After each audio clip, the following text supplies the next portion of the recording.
Hey everyone, it's Angela with FoodStorageAndSurvival.com, and today, welcome back to our 72-hour kit series. Today we're talking about water options.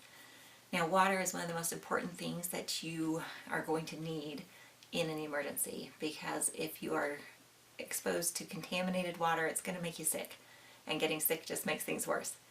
And so you don't want that to happen. You want to have clean water, and there's a couple of ways to go about that. In fact, there's actually two major ways to have clean water in your emergency kit.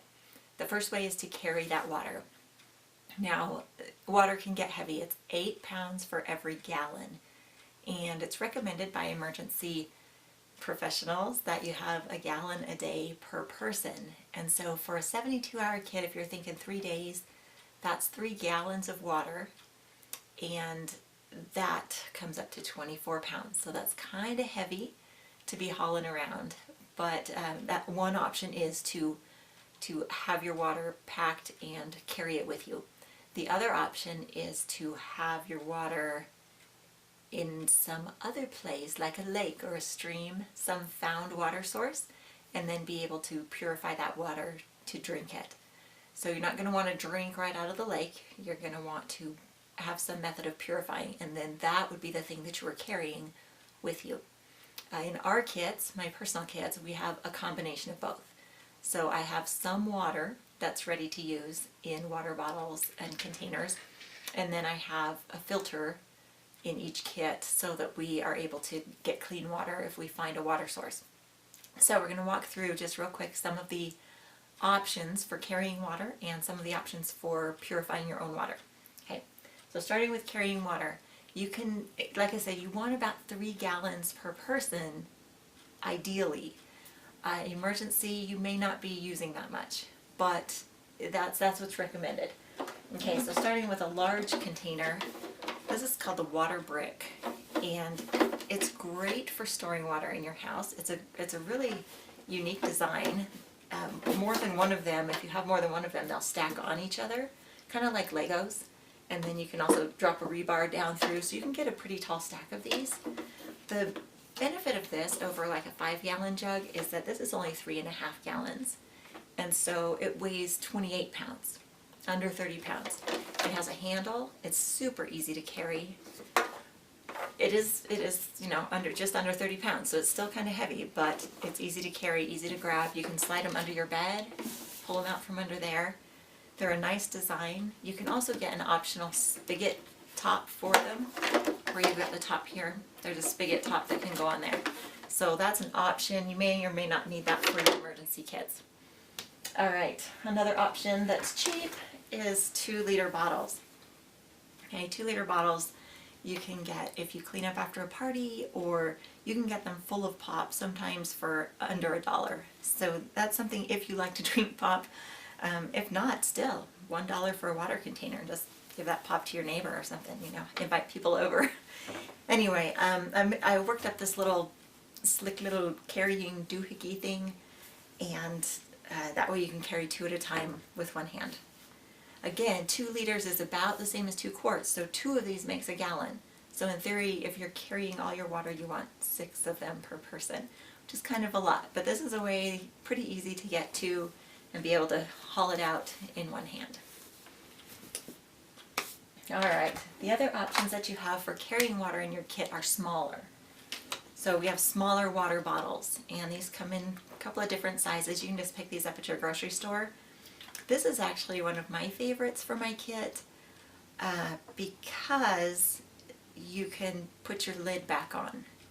Okay, and I'll talk to you about emergency water sources here. Well, we'll just bring them out now. Okay, so your other option is to do an emergency water, and they come in little boxes or pouches, and this is water that's specially packaged, and it's got a 5-year shelf life, which is good, but water doesn't expire. Okay, that's just throw that out there. Water doesn't expire. They put a shelf life on them. Your water will get kind of maybe a little stale tasting, but it's not expired. Okay, it's not going to kill you to drink bottled water that's past its expiration date.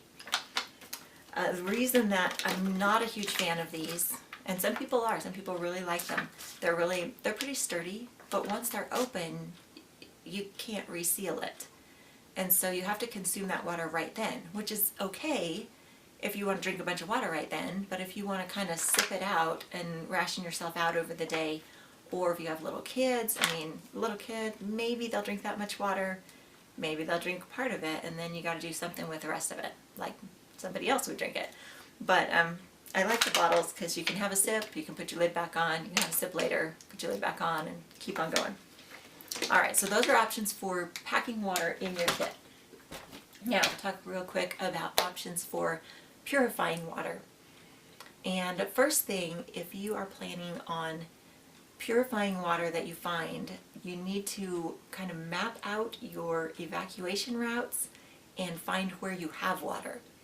Some of you, in maybe back east, you've got a lot of water sources, maybe somewhere around lakes and stuff. Out where I'm at in the desert, there's not a lot of water sources, and sometimes they're there and sometimes they're not. And so you need to get to know your surrounding area so that you know where you can find water. Okay, you'll want something to carry that water in, unless you're in a super wet area, okay, and you're just walking along the water source and you're just going to drink out of it whenever you want to. Alright, a couple ways to purify your water. The first and most old-fashioned way is to boil it. To do that with your emergency kit, remember we're packing this kit with us, is that you're going to have a way to make a fire or cook, so some little camp stove or something, and we'll talk about fire options and cooking options in later weeks. And you'll also need something, a container that you can keep that water in. So you don't want your water container to be a plastic Nalgene bottle, because you won't be able to boil in that. You're going to want a metal canteen, a metal container, or just a metal cup, or kind of a meth kit metal container. Okay, something that you can use over your fire and boil that water. Alright, some other options, let's see, we have the water purifying tablets, and I don't have those, but they come in a bottle about this big, and you can get them in your camping section of really any store. They don't taste great, but they do clean your water. And there are instructions, so read the instructions on those. Alright, let's see, the next way is to filter, and I've got a couple of options for filters. Let me show you some of these. Alright, first is our Life Straw portable water filter, and this is a straw type of filter. There's a couple of other brands that have straw filters. Sawyer has one, can't remember, there's a couple of Frontier, don't know who makes that one. And the idea with these is that one end goes in your dirty water and you suck through the other end. So these are good for getting a drink if you have water. Again, this was the container. You want a container. So you could stick this straight into the stream and drink, but if you want to carry some water with you and then drink it, you want to have a container for that water. They work good.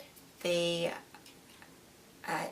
about down to probably a 5-year-old can suck through these. It's a little bit of effort to draw the water up through them, but I did have my children try it once, and probably about down to 5 you can get water up through these.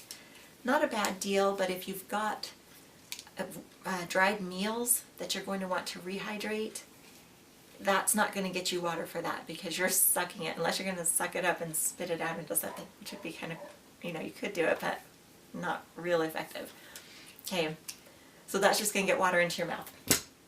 Next one, we have water filter bottles. This is a Berkey, and this one has a straw that goes down to a filter. Some of them have the filter built up into this section of it, right underneath the lid, so that when you suck out, it's going right through the filter without the filter dropping into the bottom.